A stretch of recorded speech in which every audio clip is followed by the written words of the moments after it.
जय वाल्मीकि। आज का ये हमारा योगामृत जो सृष्टिकर्ता वाल्मीकि दयावान जी के पावन प्रगट उत्सव भी और अभी 5 किशोरिया को वाल्मीकि विजय दिवस भी गुजरा, उसी दोनों की खुशी में हमारे डेराबसी के साथियों के द्वारा बहुत ही मेहनत के साथ और आस्था के साथ आज के इस योगामृत का आयोजन किया गया। कई बार लोग सवाल करते हैं, जब ऐसे 1 महीने बाद भी वाल्मीकि प्रगट दिवस मनाया जाता है, कभी कभी बच्चे सवाल कर देते, कभी बड़े भी। हमारे वाले बड़े भी बच्चे हैं। कारण है उसका, जब हम सीखते नहीं। मेरे सामने भी जब कोई नया सवाल आता तो मैं भी बच्चा हो जाता, उसी वक्त स्टूडेंट बन जाता कि सीखना है। और हमारी मजबूरी ये है कि वाल्मीकि अनंत, तो जिसको आप वाल्मीकि मंदिर कहते हैं, वो ऐसी डेराबसी हो, लालड़ू हो, जीरकपुर हो, हर जगह मौजूद है। गांव में कम है, मगर इमारत है, एक बिल्डिंग है। उसमें से जो संदेश मिलना चाहिए, जो उसमें से हमें प्रचार मिलना चाहिए, वो नहीं मिलता। जैसे गुरुद्वारा है, गुरुद्वारे की इस बात से नहीं आप नाप सकते कि गुरुद्वारा बड़ा है कि छोटा है, ऐतिहासिक है कि नहीं है। उसको इस चीज से नापिए कि हर गुरुद्वारा सुबह 5 बजे वहां के ग्रंथी बैठ जाते हैं, सेवादार उनके आ जाते हैं, शाम को फिर 2 वक्त वो गुरुओं की वाणी लोगों को समझा रहे हैं। 300-400 साल से समझा रहे हैं। क्यों? क्योंकि इंसान खुद कहता है अपने आप को, गुरुओं ने भी कहा है कि इंसान भूलनहार है, हर बार भूलता है। आज जो बात याद की, महीने बाद भूल जाता है। हम देखते कभी कभी बच्चों को पहले दिन जब स्कूल भेजते हैं तो थोड़ी सी मुश्किल आती है, तो हम कहते कोई नहीं, 2-4 दिन में अपने आप तैयार होने लगेगा। मगर होता नहीं है। बड़ा हो जाए, हाई स्कूल पास कर ले, प्लस 2 पास कर ले, आगे किसी कोर्स में भी चला जाए, तब भी माँ उठाएगी, पिता उठाएगा, दादी उठाएगी कि टाइम हो गया, उठ जाओ, तुम्हें जाना है। और यही ऐसे ही एक उठाना है, वो स्कूली पढ़ाई है जो रोजगार सिखाती है, जो नौकरी के लिए हम करते हैं। और जो धर्म स्थल है, ये हमें इंसान बनाते हैं, ये इंसान बनाने के लिए काम करते हैं। जहां कहा जाता है कि कौन सा काम करना है और कौन सा काम नहीं करना, और वो सब कुछ हम रोज हमें सीखना पड़ता है। तो हमारे यहाँ वाल्मीकि प्रगट दिवस आता है, वाल्मीकि विजय दिवस आता है, एक बहाना मिलता है कि हम अपने साथियों से, अपने लोगों से बात कर सकें, बड़ी मुश्किल होती है। इसलिए सवाल होते हैं हमारे ज्यादा। और मुझे खुशी हुई आज जब मैं डेराबस्सी आया, सामने वाले वाल्मीकि अनंत में मत्था टेकने गए, ये बच्चे वहां मिले। यहां आ तो आपने कुछ संबोधन रखा। आपने वो पुराना एक 20 साल पुराना, शायद मुझे तो याद है कि 2000 में आए थे हम, सन 2001 रथ यात्रा लेकर। और वो रथ यात्रा भी वाल्मीकि तीर्थ के लिए थी, जिसका दुखड़ा आज आप बोल गए। उस वक्त भी दुखी थे हम, आज भी वाल्मीकि तीर्थ को लेकर दुखी थे। मैं उस वक्त आया था, मगर खुशी ये हुई कि हमारे लोग तो 2-3 महीने बाद भूल जाते हैं, मगर आप लोगों ने याद रखा वो पुराना समय कि हम मिले थे, कोई बात हुई थी, और याद रखना चाहिए, तभी धर्म कायम रहते हैं। अब वाल्मीकि प्रगट दिवस की बात जो है, जो सवाल मैंने शुरुआत की, तो वो बेटे ये समझ लो कि परमात्मा का प्रगट होना एक बार नहीं है। सृष्टिकर्ता वाल्मीकि दयावान वहां भी प्रकट हुए जहां आप जैसी मां शबरी ने जब उनको याद किया। सृष्टिकर्ता वाल्मीकि दयावान वहां भी प्रकट हुए जब हमारे राजा दैत्यराज बलि ने उनको याद किया। सृष्टिकर्ता वाल्मीकि दयावान उस वक्त भी प्रकट हुए जब मां सीता ने पुकार की, शरण मांगी, जब राम ने उनको घर से निकाल दिया। सृष्टिकर्ता वाल्मीकि दयावान वहां भी प्रकट हुए। सृष्टिकर्ता वाल्मीकि दयावान वहां भी प्रकट हुए जब मां सीता के पिता राजा जनक ने उनको याद किया कि राजपाट है मगर शांति नहीं। अभी ढेरों मिसालें हैं, ढेरों मिसाल हैं। परमात्मा हर उस रूह के आगे प्रकट होते हैं जो सच्चे मन से उनको याद करता है। आज भी इसको ये मत कहना ये कलयुग है, ये पंडित का सिखाया हुआ हमें कि सतयुग अच्छा होता है। सतयुग जिसमें हत्या का बलात्कार हो जाता है उसको करे अच्छा होता है। जिसमें छल से लोग मारे जाते हैं, पीठ के पीछे तीर चलाया जाता है, वो त्रेता अच्छा होता करे। ये कलयुग बुरा होता है। ये कलयुग तो हमारे लिए बढ़िया है, जिसमें हमारे बच्चों के लिए स्कूल खुल गए, जिसमें आप बराबर सीटों पे आ गए। अभी हमारी बेटी होके गई यहां से, आप सबने मिलकर उसका सम्मान मेरे हाथ से करवाया। जो एक्साइज इंस्पेक्टर बनी, उस सतयुग में बन सकते थे? उसमें नहीं। उसमें तो था कि आप गुलामी के लिए पैदा हुए। ये पैंट शर्ट भी नहीं पहन सकते थे। ये मैंने मुझे कपड़ा दे दिया किसी ने बहुत बढ़िया, ये नहीं मैं पहन सकता था।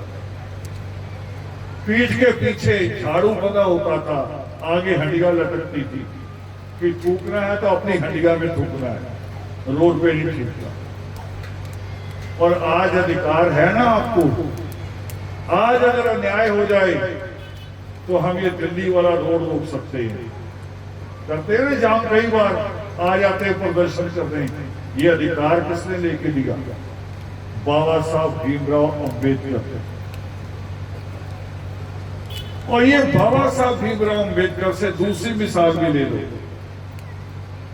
हमें सिखाया पंडित ने, सारे धर्मों ने सिखाया हमें, वो करे किस्मत होती है, ईश्वर जैसी दिख ले वैसे आप रहोगे। हम भी यही मांगते रहे। अनपढ़ता थी और सबसे बड़ी बात हिम्मत नहीं थी, डर बहुत बैठा हुआ था। कि अगर सवाल किया कि किस्मत किसने बनाई, ईश्वर ने मेरी किस्मत बुरी क्यों बनाई, उसी वक्त डर आता था ईश्वर नाराज ना हो जाए। सवाल नहीं करता। हमारे यहाँ तो घरों में शादियां होती हैं। मैंने अम्बाला की एक शादी देखी थी। हमारे रिश्तेदार ही थे, कजन थे हमारे, रेलवे में उस वक्त, ये आज से 30 साल पहले की बात बता रहा हूं। रेलवे में बड़े ऑफिसर थे, इंजीनियर थे, और जिस लड़की से शादी हुई वो उसका बाप ऑफिसर था दिल्ली में, वो लड़की टीचर थी। वो दिल्ली की किसी कॉलोनी में किसी फ्लैट में रहते होंगे। शादी हुई, अम्बाला आ गई, जिसको बड़ी माजरी कहते हैं, Nahan house 4 number police station के पास। अब छोटी सी गली है, गली और नाली का पता नहीं लगता था। अब तो आपके एमसी बनने लगे हैं, आप गली बनवा लेते हो, मगर जबकि मैं बात करता हूं, हमारी गली भी वही होती थी, नाली भी वही होती, जिधर से निकलना निकल जाता। लुधियाना में तो एक मोहल्ला है, मुझे नाम लेते हुए शर्म आती है, मगर हमारे साथ हुआ। जितनी चढ़ाई में हम बैठे हैं, इतना बड़ा नाला था, उसके ऊपर मोहल्ला बसाया गया, नाम रखा गया नाली मोहल्ला। बारिश आती थी, नाले का पानी लोगों के घरों में बर्तन तैरने शुरू हो जाते थे। हमारे साथ तो ये रहा। अब वो दिल्ली की लड़की पढ़ी लिखी, बाप ऑफिसर था, फ्लैट में रही होगी कहीं, जब उस बस्ती में आई तो उसको तो बदबू चढ़ी होगी। और एक हमारे और रवाज था, अब नहीं, अब नहीं दिखाई दे रहा। हमारी जितनी दादी नानी होती थी, सबके मुंह में पाया। अब कितने नंबर का ये नहीं मुझे पता, सबके मुंह में पान। बहू आ जाती थी, एक छोटे से कमरे में बिठा देते थे। हर दादी नानी आ रही है, बहू का घूंघट उठा रही है, चूम रही है, उसको बदबू चढ़ गई, पता नहीं नशा चढ़ गया, वो बेहोश होके गिर गई, या कमरे में हवा ही नहीं रही होगी। छोटे छोटे घर होते हमारे, गिरी। उसी वक्त हाहाकार, अरे क्या हो गया, क्या हो गया।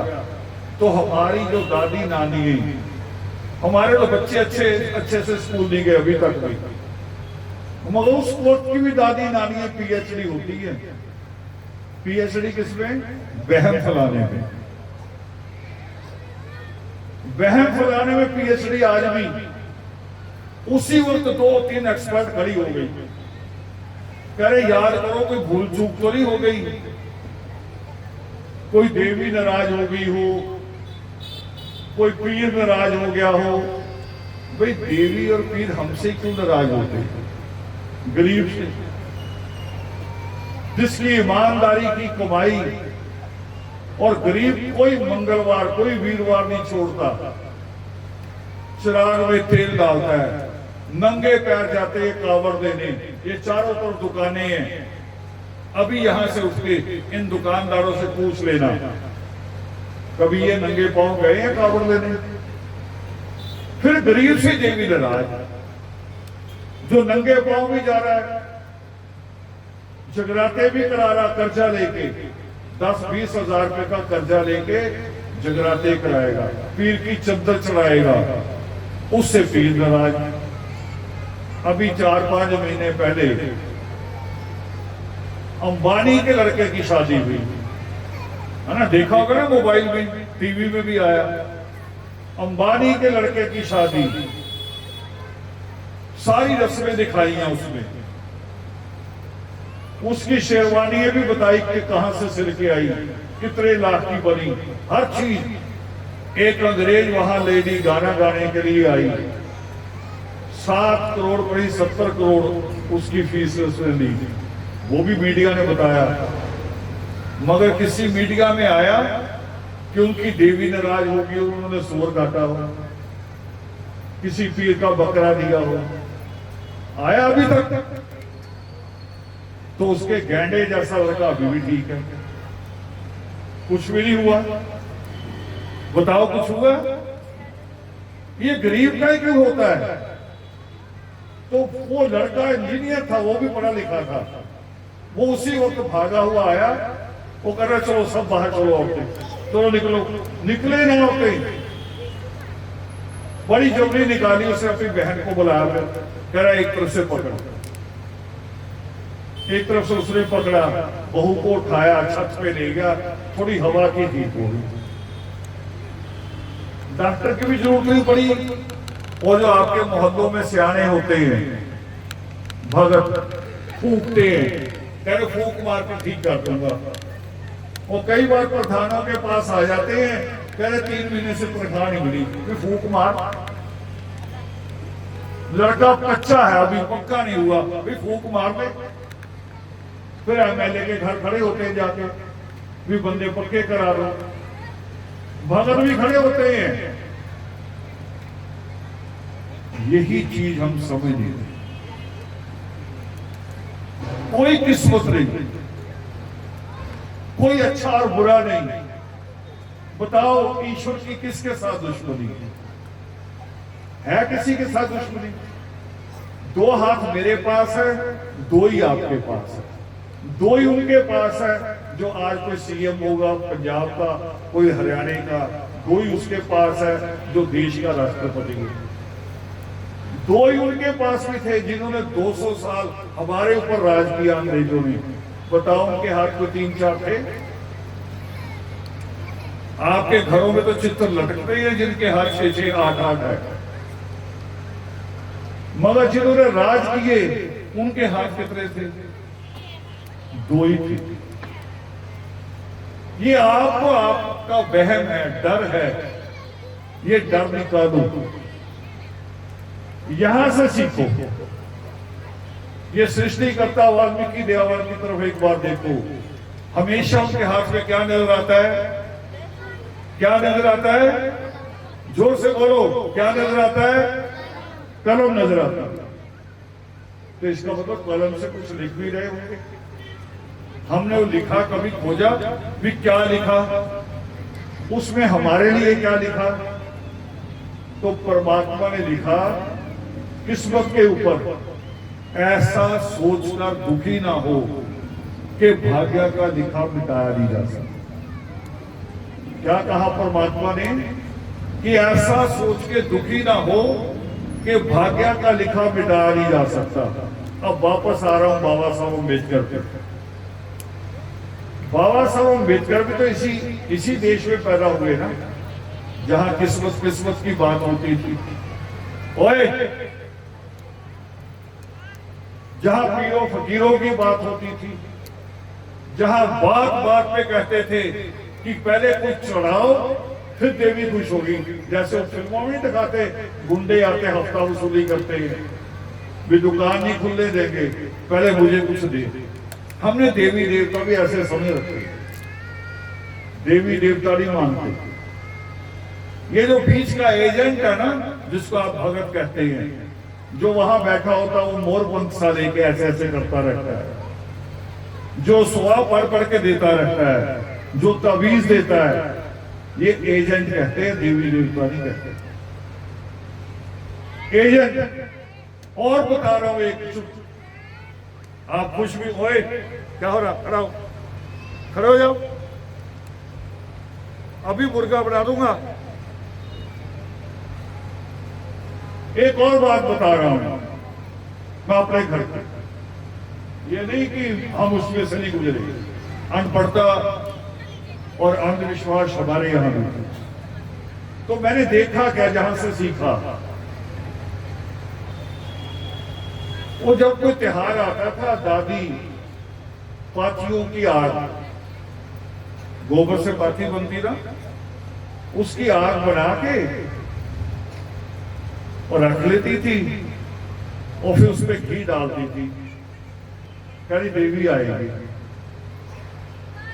और कभी कभी उसमें टाइम लग जाता है, तू भी आ जा, तू भी आ जा, तू भी आ जा। आते आते ठंडा फर्श, आग ठंडी हो गई। खुद देख रहे हैं हम सारा कुछ, आग ठंडी हो गई। घी डाला, आग उठी नहीं, देवी आई नहीं। और जो भगत आया हुआ था वो बड़ा शैतान होता है, उसने चुपके से चिराग आगे को कर दिया। आपके घरों में भी किया होगा, चिराग आगे को करके वो आग लग गई। अरे आगी देवी ट्रैफिक में फंसी थी, ट्रैफिक में फंस गई थी। होता कि नहीं होता? अब इन बच्चों से पूछ लो, आग में घी डालोगे तो आग लगेगी, देवी नहीं, आपको श्री देवी वो भी आ जाएगी, आएगी। आपका मन का वहम है। तो बाबा साहब अम्बेडकर भी इसी देश में पैदा हुए, इसी कौम में, वाल्मीकि कौम में पैदा हुए। एक सफाई पेशा मां ने पैदा किया।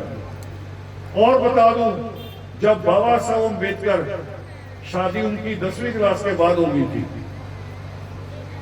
मगर उसके बाद भी पढ़ाई जारी रखी। पत्नी को, बच्चों को छोड़ के पर्दे चले जाते थे।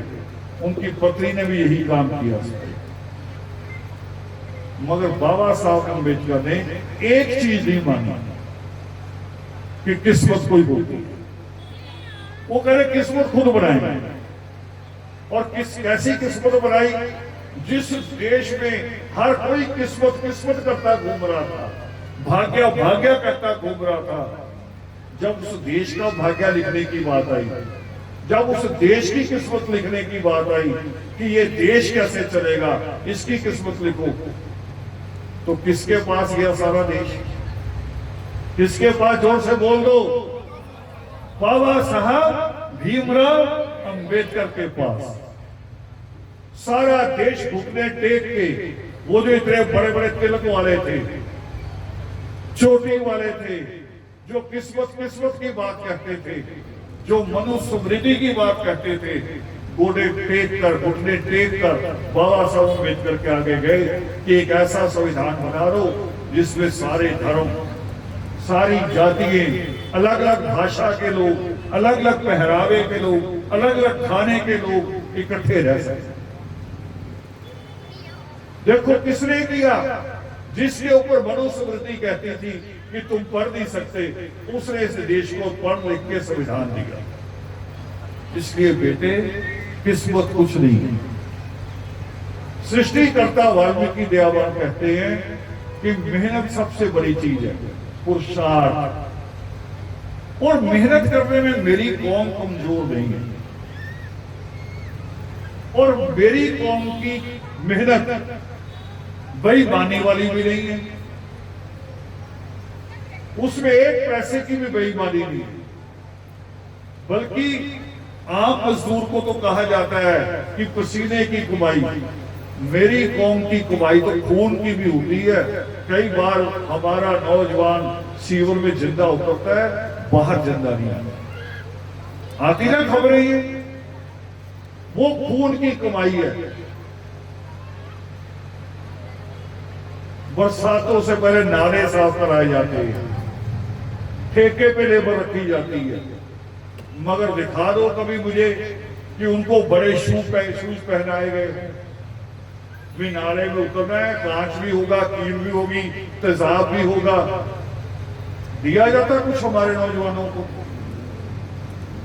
कईयों को मैंने सख्त होते देखा, टांग काटनी पड़ी बात है। पटियाला से थे देवराज, टांग काटने के बाद भी नहीं बचे, पहले जिंदरा हॉस्पिटल रहे, पीजीआई लेके आए, डेथ हो गई। हमारी कमाई तो वो है, इतनी ईमानदारी की कमाई हो और वो चिरागों में डाली हो और देवी और पीर खुश ना हुए हो। सवाल करो अपने आप से, वे क्यों खुश नहीं हुए? उसका जवाब देवी नहीं देंगे, पीर नहीं देंगे, कोई दूसरा धर्म नहीं देगा, सृष्टिकर्ता वाल्मीकि दयावान देगा। ये लिखा हुआ, यही लाइन लिखी हुई है इसके ऊपर कि तप, दान और तीर्थ से आपको मुक्ति नहीं मिलेगी। जितने मर्जी तप कर लो, दान कर लो, तीर्थ यात्राएं कर लो, आपकी मुक्ति नहीं हो सकती।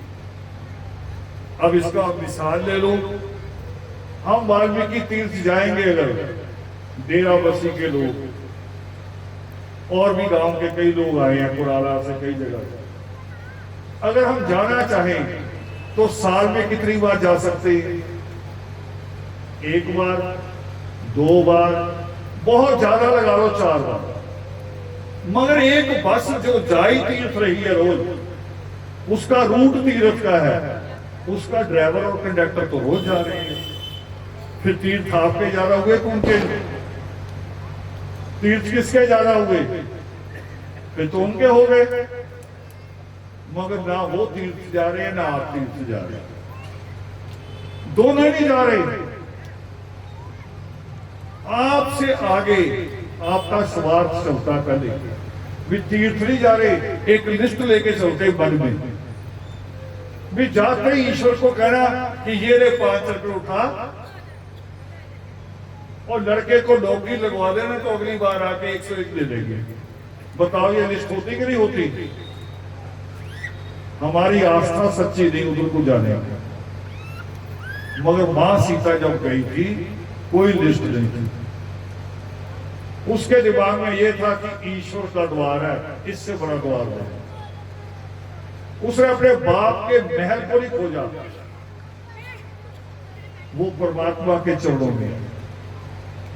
और हम जब जाते हैं ना, हम खास तौर पे वाल्मीकि समाज, आप कर लो बात, डेरा मसीह से भी तीर्थ जा रहा है, कर लो एक्सपीरियंस, और हुआ भी होगा कभी भी। बस कर रहे हैं, सबने चलना, बताओ कौन कौन जा रहा है? वो कह गई बाटो लेके जाओगे, शर्त है कि आप भी बाटो ले जाओगे, जलियांवाला बाग दिखाओगे। आपने अगर कह दिया कि नहीं सिर्फ तीर्थ जाएंगे, कह फिर आप जाओ, हम नहीं जाते।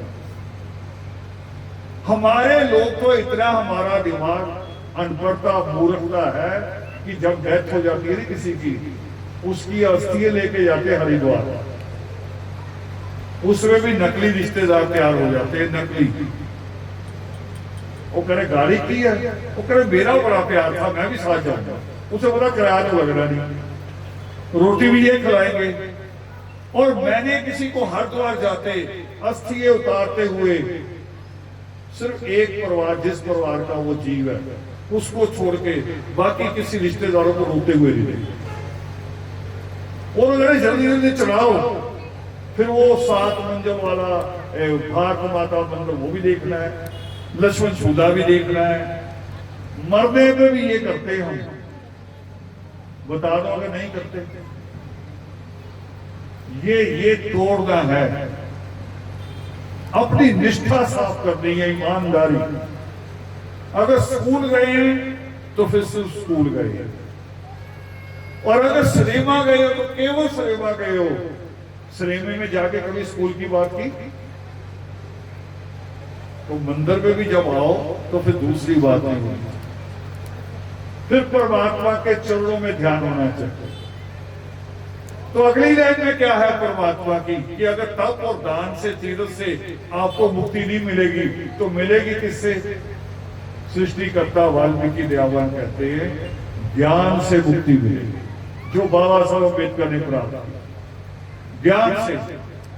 अब वो बेटी आई थी, एक्साइज इंस्पेक्टर लगी है, पता किस पे छापा मारेगी? शराब के ठेके वालों का ट्रक चल रहा होगा तो रोक देगी सड़क में, कि रोक दो, पहले बिल दिखाओ, कहां से लाए हो, कितने की लाए हो, टैक्स दिया कि नहीं दिया, असली है कि नकली है। और वो इंस्पेक्टर बनी है। मैंने पूछा उससे, बेटे बाकी भाई बहन क्या कर रहे हैं? कह रही वो भी छोटे हैं। तो सोचो अब उसकी सोच क्या होगी कि मेरे भाई बहन मेरे से भी आगे निकल जाए, होगी कि नहीं होगी? मगर इससे पहले बड़ा बुरा था हमारा हाल, अभी भी है। अभी क्या होता है,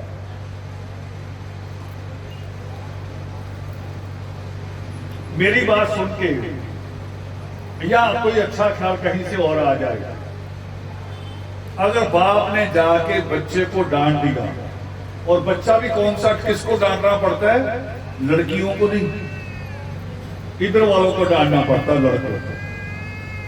हमारे यहां लड़कियों की शिकायत नहीं है ज्यादा, लड़कों की शिकायत है जो 11 बजे भी बाहर ही होते, एक मोटरसाइकिल ले लेता, 4-5 को बिगाड़ देता मोहल्ले के। और अगर बाप ने डांट दिया, एक आध चांटा भी मार दिया, उसी वक्त 2 जगह से फोन आता है शाम तक। एक बुआ नाम की होती है जीव, एक मासी नाम की जीव होती है। इन दोनों में से किसी का फोन आता है, ले बाप को कहेंगे अवारा लड़का है, और बुआ और मासी बाप को कहेंगे ले तू पागल हो गया, जवान लड़के पे हाथ उठा दिया,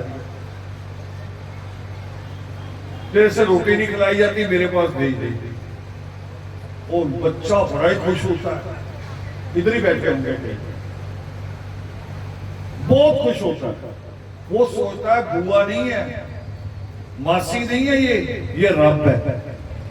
उस वक्त तो उसको ये लगता है। फिर 1-2 साल रख के उसको बिगाड़ देती है बुआ मासी। जब शादी होती है, बहू आ जाती है उसकी, फिर किसी बुआ मासी ने रखा अपने पास। बताओ भाई, बुआ मासी ही बताओ, आप सब भी होंगी, माँ भी है, बुआ भी है, मासी भी रखती है फिर बुआ मासी। फिर बताओ वो रब है कि जब है? बुआ मासी रब हुई कि जब हुई? मगर वो जो आज एक्साइज इंस्पेक्टर बन गई, वो ऐसी बुआ मासी नहीं होगी। उसको जिस दिन पता चलेगा कि मेरा भतीजा नहीं पढ़ रहा, मेरा भांजा नहीं पढ़ रहा, वो डंडा लेके जाएगा। बताओ जाएगी कि नहीं जाएगी? वो कहेगी मेरा नाम बदनाम कर रहा है। आज इंस्पेक्टर है, 5 साल बाद वो असिस्टेंट कमिश्नर बनेगी, 5 साल बाद असिस्टेंट कमिश्नर होगी, एम्बेसडर गाड़ी नीचे होगी, और वो कहेगी कि नहीं कहेगी कि मेरा नाम बदनाम? और वो फिर कहेगी बाप को कि अब तू भूल जा, मैंने इसका कान पकड़ लिया, ले जा रही हूं अपने साथ, बंदा बना के भेजूंगी, बंदा बना के भेजूंगी। ये जरूरत है। अब इसको मैं दूसरी तरह से जोड़ देता हूं। आप किसी सिख से पूछो भी, इंसान तो हम एक जैसे ही हैं, 2 हाथ पैर वाले ही हैं, तुम पगड़ी क्यों बांधते हो, केस क्यों रखते हो, दाढ़ी क्यों रखते हो? हर सिख का एक ही जवाब होगा, बहुत सिंपल, बड़ा साधारण। वो कहेगा गुरुओं का आदेश है ना, गुरुओं का आदेश कि 5 का कार रख रहे हैं। ऐसे ही आप किसी मुसलमान को पूछ लो भी, सिख तो 2 बार गुरुद्वारे जाता है, हिंदू 2 बार मंदिर जाता है सुबह शाम, तुम 5 बार क्यों जा रहे हो? उसका जवाब भी आ जाएगा। वो कहेगा मेरे पैगंबरों का हुक्म है कि 5 बार ही नमाज कर दी, और मैं 5 वक्त जाता हूं। अब कोई भला मानस हमें पूछ ले, वैसे पुनः पूछो तो अच्छी बात है, क्योंकि पूछ लिया है किसी ने भी तुम्हें क्या हुक्म है, हमने जवाब तो हमारे पास है ही नहीं, अभी तक है नहीं ना। बताओ जवाब है? जो सिख के पास जवाब है, जो मुसलमान के पास जवाब है, ऐसा कोई जवाब हमारे पास है अभी नहीं है। तो हम उसका गला पकड़ लेंगे, तो होता कौन है पूछने वाला? और बापों ने हमें सिखाया हुआ, कह रहे ज्ञान ऐसे नहीं बांटते। हमने भी सीखा, ज्ञान लिया ही नहीं, एक लाइन सीख ली भी हर सवाल का एक ही जवाब कि ज्ञान ऐसे नहीं बांटे भी, होगा तो बांटोगे। ये प्रसाद रख लो, ना बांटो तो क्या होगा? ना बांटे तो क्या होगा? खराब होगा, किसी के काम नहीं आएगा। तो ज्ञान तो इससे भी उत्तम प्रसाद है, सबसे उत्तम प्रसाद। हमारे लिए भी जवाब है। इस चित्र को देखो, फिर दोबारा पूछ रहा हूं, हाथ में क्या है? क्या है?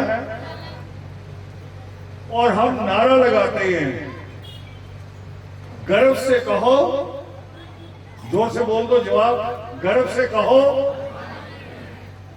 ये मगर आप झूठ बोल रहे हैं।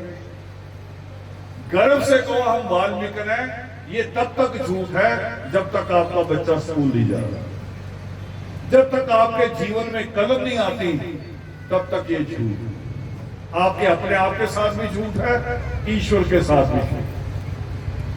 तो वाल्मीकि वो होगा जो अपनी सारी कमाई, अपना सारा ध्यान अपने बच्चों की शिक्षा पे लगे, वो वाल्मीकि होगा। सृष्टिकर्ता वाल्मीकि देवान कहते ही यही बात, वो करे ज्ञान से आपकी मुक्ति हुई है। बाबा साहब अम्बेडकर ने ज्ञान ना लिया होता तो ना उनकी मुक्ति होती ना हमारी। ये जो आपने ना, ये शहर का दिल होगा, आपके शहर की जगह,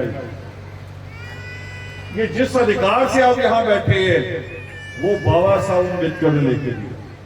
और बाबा साहब अम्बेडकर वो अधिकार मिला किताबों से, ज्ञान से। इसके ऊपर काम करना है। वाल्मीकि प्रकट दिवस बनाने का अर्थ ये नहीं है कि 4 भजन सुन लिए, 100 रुपए चंदा दे दिया, यहां मत्था टेक लिया, फिर प्रसाद मिल गया, बेटे घुमा लो, थोड़ा सा घुमा लो उठ के। प्रसाद के लिए लड़ाई भी होती है। मैंने ये भी देखा हमारे यहां प्रसाद के लिए प्रधानों को बड़ी गालियां पड़ती हैं, सारी कमेटी को। लोग करे चंदा लेने आ गए थे, प्रसाद देने आए नहीं। मगर ईमानदारी से सोचो, जो यहां हाजिर नहीं वो प्रसाद का हकदार है। जो क्लास में नहीं जाएगा वो ज्ञान का हकदार है, उसे ज्ञान मिलेगा। और अगली बड़ी बात समझ लो, प्रसाद कोई चीज नहीं है। ये जो नजर आ रहा, ये तो जिस रेडी से आपने लिया ना, वहां से कोई माँ अपने बच्चों के लिए भी ले जाएगी, उसी रेडी से। कोई शराबी भी ले जाएगा कि ले 2 संतरे मैं भी ले लूं, घर में जाके पैक लगा लूंगा, रेडी एक ही है। फिर ये प्रसाद कैसे होगा? प्रसाद ये नहीं है। याद करो, जब कभी आपके घर में किसी सिख परिवार से कार्ड आता है ना, विवाह शादी का, बच्चे की बर्थडे का, तो क्या लिखा, पहली लाइन क्या लिखी होती ऊपर? एकमकार सतगुरु प्रसाद। प्रसाद गुरुओं की वाणी होती है, ये प्रसाद नहीं है। वो वाणी जो आपका जीवन बदल दे, ये आपका जीवन नहीं बदल। जो ज्ञान आपका जीवन बदल दे वो प्रसाद होगा। तो वहां यहां आके मुझे बड़ा आनंद आया, बड़ा अच्छा लगा। चंडाल जी तो डरते हुए कह रहे थे हमारा टेंट गलत हो गया, हमारी जगह, कुछ नहीं होता। मैंने तो नाले के किनारे बैठ के भी प्रचार किया। अब तो शायद बॉम्बे सुधर गया हो। जहां हम बैठे हैं ऐसी जगह, साथ में पब्लिक टॉयलेट बनी हुई है, हम बात कर रहे हैं, उसकी गंदगी बह बह के साथ आ रही बाहर। हमने वहां भी दिन काटे। और ये कहीं भी हो सकता है। हम अभी जा रहे थे जोधपुर कुछ दिन पहले, बीच में गाड़ी रुकी, हम लोग भी उठे भी चलो थोड़ा हाथ पांव खुल जाते हैं। अचानक मेरी नजर पड़ी, मैंने अपने साथियों को बुलाया, मैंने कहा मोबाइल लेके आओ और ये फोटो खींचो प्लेटफॉर्म पे, स्टेशन पे। ओए, अचानक नमाज का समय हो गया। ट्रेन में कुछ मुस्लिम यात्री भी थे, वो ट्रेन से उतरे, छोटा सा कपड़ा होता उनके पास, उन्होंने बिछाया, एक घड़ी जैसा उनके पास, उसको कहते हैं दिशा सूचक, कंपास। उससे दिशा देखते हैं कि मक्का किधर है, उधर को बिछाया, प्लेटफॉर्म पे नमाज शुरू कर दी। कोई आगे से उनके निकल रहा, कोई पीछे से निकल रहा, कोई उतर आ जाए। उन्होंने किसी को नहीं कहा कि मेरे आगे से नहीं निकलना, मेरे पीछे से नहीं निकलना। क्यों? क्योंकि उनको मक्का ही नजर आता है। उनका ध्यान वही है कि मैं अपना सजदा, मैं